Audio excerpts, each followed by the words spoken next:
আমি চাই না আমার আদরের বান্দারা জাহান্নামে যাবে, কারণ আমি এদেরকে বড় দুর্বল করে বানাইছি। ওয়া খুলিকাল ইনসানু যায়ীফা, মানুষের মতো দুর্বল কিছু বানাই নাই। এই মানুষ এতটাই দুর্বল, সূর্যের গরম সইতে পারে না, মশার কামড় সহ্য করতে পারে না। এই মানুষগুলোকে আমি আল্লাহ চাই না ওরা জাহান্নামের আগুনে জ্বলবে, ওরা কবরে গিয়া মাটির চাপা খাবে। আমি আল্লাহ চাই আমার প্রত্যেকটা বান্দা বান্দি যেন জান্নাতি হইয়া কবরে আসতে পারে। এরপরেও যারা মেজাজটা গরম করিয়া দুনিয়ার মোহে পড়িয়া আমি আল্লাহর সাথে গাদ্দারি করিয়া আলেম ওলামাদের বিরুদ্ধে চলে যাবি, তোরা একটু শুনিয়া রাখ, আল্লাহর কোরআনের ঘোষণা শুনিয়া রাখ। আল্লাহর কোরআনটা কেমন সত্য, আজও পর্যন্ত কোরআনের চ্যালেঞ্জ কোনো বেঈমান গ্রহণ করতে পারে নাই। আজও পর্যন্ত কোরআন একটা ভুল কেউ বের করতে পারে নাই। ওই কোরআনটা এত সত্যই যে বিধর্মীরা চ্যালেঞ্জ দিয়া কোরআনের ভুল বের করতে গিয়া কালেমা পরে মুসলমান হয়ে গেল, হিন্দু মুসলমান হলো, ইহুদি মুসলমান হলো, খ্রিস্টানেরা মুসলমান হলো, বৌদ্ধ ধর্মের লোকেরা মুসলমান হয়ে গেল। আমার নবী কেমন সত্যবাদী নবী, 63 বছর জীবনে ভুলেও কখনো একটা মিথ্যা কথা বলেন নাই। ও এলাকার মুসলমান, একটা মানুষ দ্বিতীয় একটা মানুষের নাম বলো। এত আদর্শের গান গাইলা, আব্রাহাম লিঙ্কনের আদর্শ, মাও সেতুনের আদর্শ, লেনিন কালমার্সের আদর্শ, প্লেটোর আদর্শ, এমন একটা আদর্শের গার্ডিয়ানের নাম বলো যেই বান্দার জীবনে মিথ্যা বলে নাই। দুনিয়াতে একটা মানুষ, একজন ব্যক্তি রহমাতুল লিল আলামিন, কেমন নবী আমার যার জীবনে 63 বছর হায়াতে ভুলেও কোনো একটা মিথ্যা কথা বলেন নাই। বেঈমানেরা পর্যন্ত আমার নবীকে সততার কারণে কি উপাধি দিয়েছিল বলো? আল আমিন উপাধি দিয়েছিল। ওই নবীর কথা সত্য। এ নবীর উম্মতেরা, মাথায় আল্লাহ ব্রেন দিয়েছে, একটু চিন্তা কর। যদি কোনো ধোকায় পড়িয়া থাকো, অন্তরের একটু জিজ্ঞাসা কর, ওরে যদি বুঝি হুজুরে মিথ্যা কয়। লক্ষ লক্ষ নবীরা তো মিথ্যা বলতে পারেন না, লক্ষ লক্ষ সাহাবায়ে কেরাম মিথ্যা বলতে পারেন না, লক্ষ কোটি কোটি ওলামায়ে কেরাম মিথ্যা বলতে পারেন না। নবীদের কোনো গুনাহ নাই, এরপর মরণ পর্যন্ত কান্নার আওয়াজ। অন্ধকার কবরে আমি একা কেমন করে থাকব? সাহাবায়ে কেরাম মিথ্যা বলেন নাই। এত বড় বুজুর্গ, এত বড় তাকওয়াওয়ালা, এত বড় ইলমওয়ালা, এত বড় আমলওয়ালা, এরপর মরণ পর্যন্ত কান্না করলেন। আবু বকর কত দামি, নবীর প্রধান খলিফা। সারা দুনিয়ার মুমিনের নেক আমল যদি এক পাল্লায় দেওয়া হয়, আবু বকরের নেকের পাল্লা ভারী হয়ে যাবে। সেই আবু বকর, ওমর, ওসমান, আলী সহ 10 জন সাহাবার নামে জান্নাতে টিকিট দিলেন। জান্নাতের টিকিট আমার আল্লাহ দিয়া দিলেন জিন্দা অবস্থায়। সেই আবু বকরের মতো বান্দা একটা বকরির বাচ্চা হাতের মধ্যে ধরিয়া কয়, এ বকরির বাচ্চা, আজকে তোর কপাল ভালো, আমি আবু বকরের কপাল বড় ভয়ঙ্কর, তোরে মানুষ জবাই করিয়া খেয়ে ফেলবে। আমি আবু বকরের কি পরিণাম ফল হবে জানা নাই। কিয়ামতের ময়দানে আমি আবু বকরকে দাঁড়াইতে হবে, আমার মাথার উপরে সূর্যের তাপ শুরু হয়ে যাবে, জমিনটা তামা। আমি আবু বকরের উলঙ্গ হইয়া মালিকের দরবারে দাঁড়াইতে হবে। এরপরে আমল নামা ডান হাতে আসে না বাম হাতে আসে জানা নাই। এরপরে আমার পরিণাম ফল জান্নাত হবে নাকি জাহান্নাম হবে জানা নাই। আবু বকর কান্না করেন, ওমরে ফারুক কান্না করেন। আবু বকরের মতো বান্দা জান্নাতের টিকিট পাইয়া জাহান্নামের ভয়ে যদি কান্না করেন, আপনার আমার কি পরিমাণ কান্না করা দরকার? এরে বান্দা, আল্লাহ তো এই কথা বলে না, সব দুনিয়াদারি বাদ দিয়া, চাকরি বাদ দিয়া, লেখাপড়া বাদ দিয়া, বিয়া শাদী বাদ দিয়া শুধু আল্লাহরে ডাকো। আল্লাহ তো এইটা পছন্দ করেন নাই, নবীও বলে নাই, নবী ইসলামও সমর্থন করে না। ব্যবসা করো করো, চাকরি করো করো, লেখাপড়াও চালাও, মাঝে মাঝে আল্লাহর হুকুম মতে 5 বেলার নামাজটা পড়বা, মা বাবার খেদমত করবা, ওলামায়ে কেরামের পরামর্শ নিয়ে চলবা। কারণ যতই বাহাদুরি করো, যেদিন মৌতের খবর এসে যাবে, আজরাইলের টিকিট বাড়ির দরজায় দাঁড়ায় যাবে। অ্যাম্বুলেন্সের মতো সিগন্যাল যখন শুরু হয়ে যাবে, ওই দিন যখন ডাক এসে যাবে, কে ধনী কে গরিব, কে মূর্খ কে শিক্ষিত, কোনো ভেদাভেদ নাই। বাজারের 3টা সাদা কাফন রেডি হয়ে যাবে, কবরের সাইজও সমান হয়ে যাবে। কাফনের মধ্যে প্যাকেট করিয়া যখন জানাজার খাটিয়ে উঠাইবে, কে পীর কে মূর্খ কোনো মুরিদ ভেদাভেদ নাই, কে ওস্তাদ কে ছাত্র ভেদাভেদ নাই, কে ধনী কে গরিব কোনো ভেদাভেদ নাই।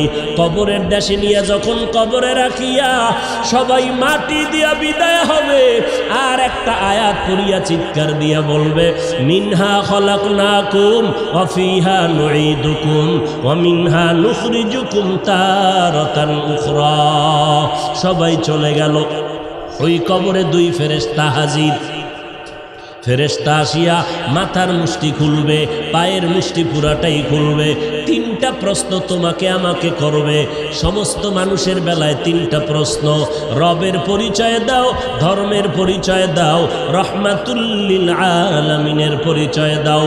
মদিনার নবী বলেন, যারা দুনিয়াতে রবের গোলামি করে যাবে তারা কবরে গিয়া জবাব দিবে, রব্বি আল্লাহ, আমার রব একমাত্র কে?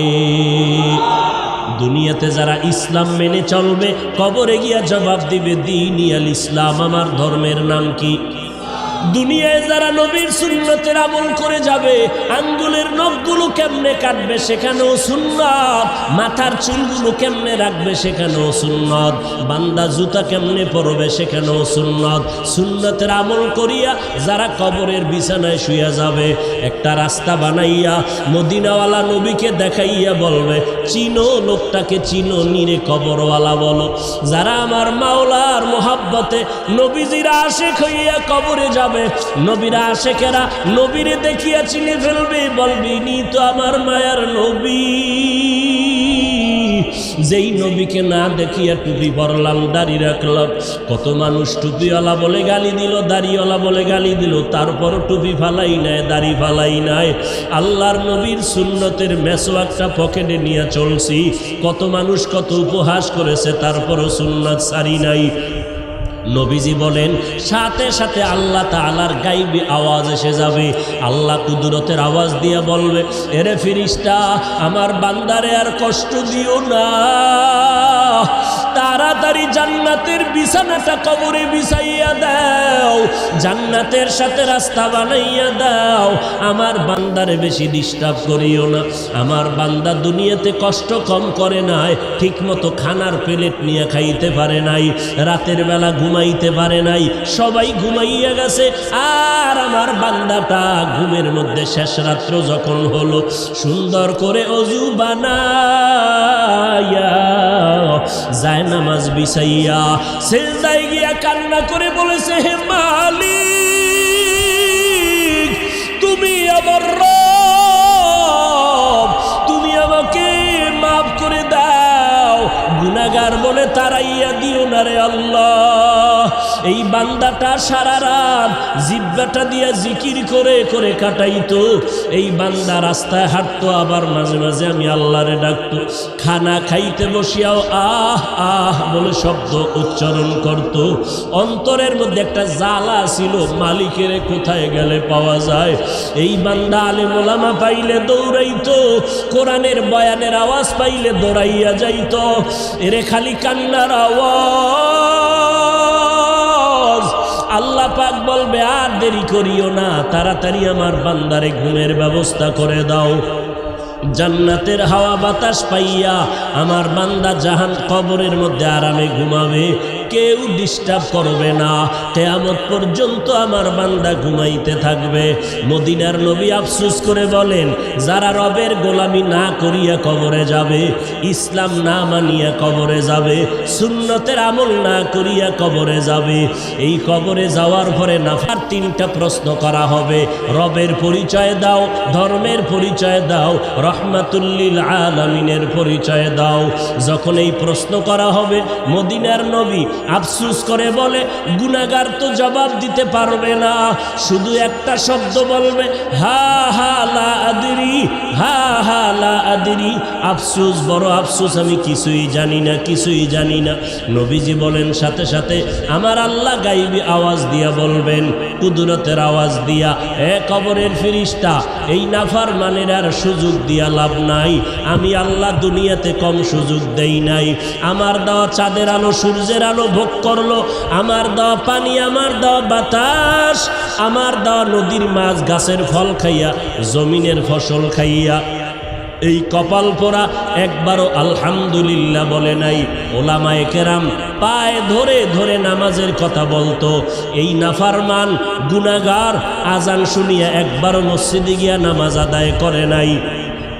এমন কপাল পোড়া, নিজেও টুপি পরে নাই, যারা টুপি পরতো তাদেরকেও পছন্দ করে নাই, নিজেও দাড়িটা লম্বা করে নাই, যারা দাড়ি লম্বা করতো তাদেরকেও পছন্দ করে নাই, নিজেও পর্দা করে নাই, যারা পর্দা করতো তাদেরকেও পছন্দ করে নাই, নিজেও পাগড়ি পরে নাই, যারা পাগড়ি পরতো তাদেরও পছন্দ করে নাই, নিজেও আমি আল্লাহর জিকির করে নাই, যারা জিকির করতো তাদেরকেও পছন্দ করে নাই।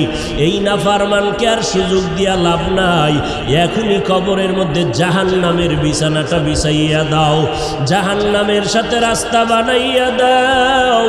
জাহান্নামের আগুন কবর ভরে যাবে, একটা না, দুইটা না, 70 থেকে 99টা সাপ কবর এসে ভরে যাবে। মদিনার নবী বলেন, ও দুনিয়ার মানুষ, জাহান্নামের কথা যখন কানে আসবে, আল্লাহর কাছে ক্ষমা চাওয়ার চোখের পানি ছেড়ে তওবা করো। এর বৃদ্ধ বাবাজি, ও পর্দার আড়ালের মা বোনেরা, ও যুবকেরা, কয়দিন আর যৌবনের বাহাদুরি করবা? এই দুনিয়া কিছুই না। ওরে আমার মাওলার ধরা তো বড় কঠিন।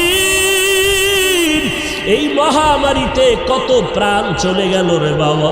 ওই সাদা কাপড়ের প্যাকেট যেদিন হয়ে যাইবা, কে আপন কে পর, কেউ সাথে নাই, সবাই জামাটা খুলিয়া বেলেট দিয়া গেঞ্জিটা কেটে রেখে দিবে। ওই মাটির কবরে যখন নিবে, কেমনে তুমি কবরে একা একা থাকবা? আজকে বাতি ছাড়ায় অন্ধকার রুমে একা থাকতে বড় ভয় পাই। ওরে আল্লাহর বান্দারা, একটু নিজের গুনার দিয়ে তাকাইয়া তওবা করো, আর আমার আল্লাহকে ডাক দিয়া বলো, হে মালিক, এই ময়দানে আমার মতো অপরাধী কেউ নাই। কপাল বুঝি পুড়িয়া গেল, গুনার কারণে দিলটা পাথর, চোখে পানিও নাই। আয় আল্লাহ, দিলটা নরম করে কান্নাওয়ালা চক্ষু দান করে দাও। আমার আল্লাহর ধরা বড় কঠিন। অন্ধকার কবরে বান্দা যখন যাবে গুনাহগার, আল্লাহর নবী বলেন, আমার আল্লাহ রাগান্বিত হইয়া কুদরতের আওয়াজ দিয়া বলবেন, এরে কবরের মাটি, এই গুনাহগারের দুই পার্শ্ব থেকে জোরে জোরে চাপ দাও।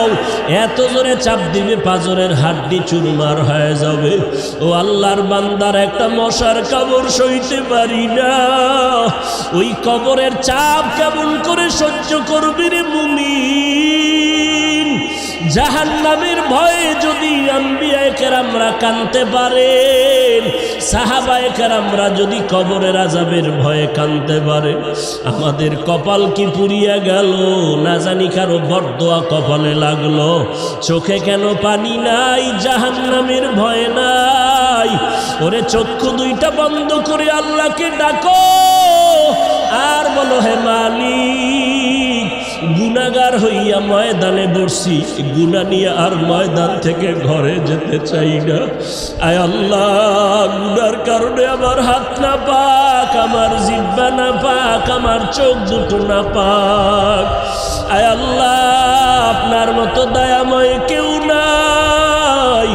আয় আল্লাহ, গুনাহগার বলিয়া তারাইয়া দিয়েন না রে আল্লাহ। আর গুনার কাছেও যাব না, মা বাবারে কষ্ট দেব না, নামাজ ছাড়ব না, বেপরদায় চলব না, দাড়ি কাটব না, ওলামায়ে কেরামের বিরোধিতা করব না। আজকে থেকে তওবা করে নিলাম, তওবার খাঁটি নিয়ত যদি অন্তরে থাকে, খাঁটি তওবার নিয়তে আমার মাওলাকে বলতে থাকো, দিলটা নরম করো, আল্লাহকে বলো, হে আল্লাহ আজকে থেকে তওবার খাঁটি নিয়ত করলাম, রিজিকের মালিক আল্লাহ, হায়াতের মালিক আল্লাহ, ইজ্জতের মালিক আল্লাহ। অতএব দুনিয়ার কাউকে ভয় করিয়া লাভ নাই, কারো গোলাম হইয়া লাভ নাই। আল্লাহ যেদিন ডাক দিবে আমারে কেউ ধরে রাখতে পারবে না, রিজিকের ব্যবস্থা আল্লাহ করবেন। অতএব রিজিকের জন্য কারো পায়ের কাছে যাওয়ারও প্রয়োজন নাই।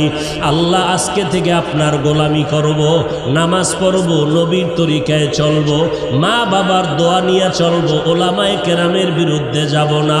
তওবা করার যদি খাঁটি অন্তরে নিয়ত হয়, মুনাফিকি যদি না থাকে, খাঁটি তওবার নিয়তে দুটো হাত আল্লাহকে দেখাইয়া দাও।